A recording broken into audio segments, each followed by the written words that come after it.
Hello and welcome. My name is Lydia and I'm a seamstress. Today I'm going to talk you through how I made this quilt with my mum in memory of my grandma. I've always affectionately called my grandma Grum because she was more like a second mum to me.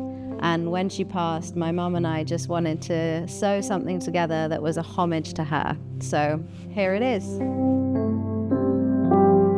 You're incredible.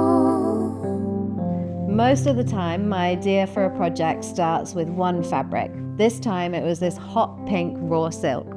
I loved it and I knew Grum would have too. I gathered some other silks which I thought worked well as a colour palette, and we just began by cutting out squares without really knowing what the final design would be.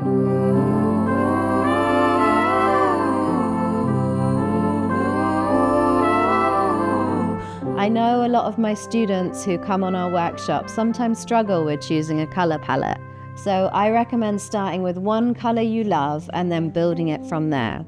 If you're not sure, there is a brilliant website called coolers.co, which I'll link to below. You can upload one colour you like and then it will generate a whole load of colour palettes that work with that colour. You can swipe through like a dating app until you find one you like, and then you just have to find fabrics that match. With quilts, you want one or two colours that are bold and really pop, and then the rest to be calmer, earthier, more muted tones. Just because if you go for all brights in a patchwork, it can be a bit overwhelming for the eye once it's all stitched together.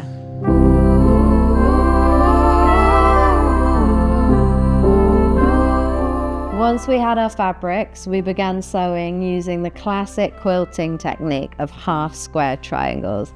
This is a simple technique that has been used for centuries. I love it because the possibilities with half square triangles are infinite, and you don't have to decide on what you want the final design to look like until you have sewn some of the triangles.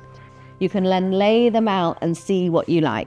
This is one of the first techniques we teach on our Intro to Sewing Quilts workshops here in Bristol because of how effective it is and how easy to learn it is.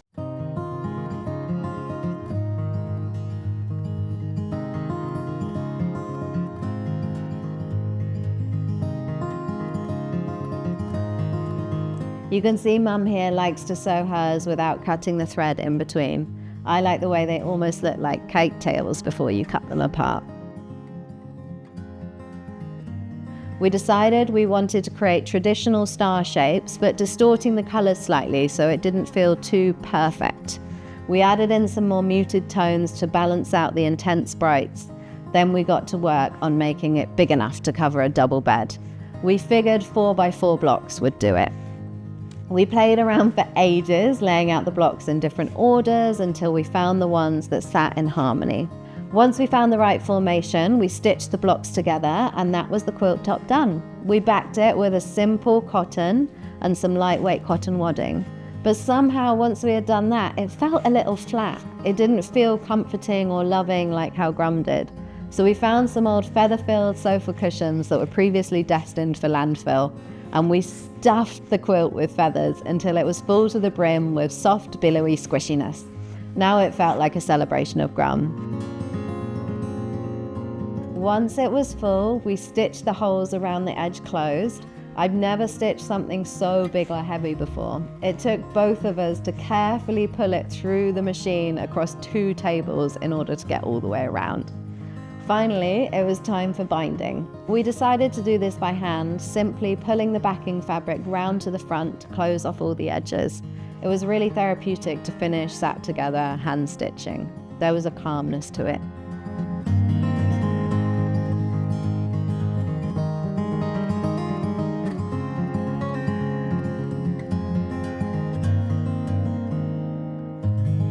Once we finished the quilt, we took it home and lay it on my bed. We both got under it and felt the comforting weight of it on top of us. I had this booklet that I had made for Grum's funeral that had a photo of her on the front, and I noticed the colours of her dress exactly match the colours of the quilt. And somehow this colour scheme that had felt slightly random when I picked it at the start now made a lot more sense. After Mum left, I sat quietly with the quilt for a while. Suddenly I noticed a light rainbow reflecting off the quilt onto the ceiling above me. I've never seen it before. I've never seen it since. I'm sure I could find some scientific way to explain it through the exact height of the sun in late summer reflecting off a neighbor's window into my bedroom, onto a mirror, and back onto the bed. But in that moment, I didn't need science. I needed magic, that specific type of magic that only an ancestor can illuminate in front of you.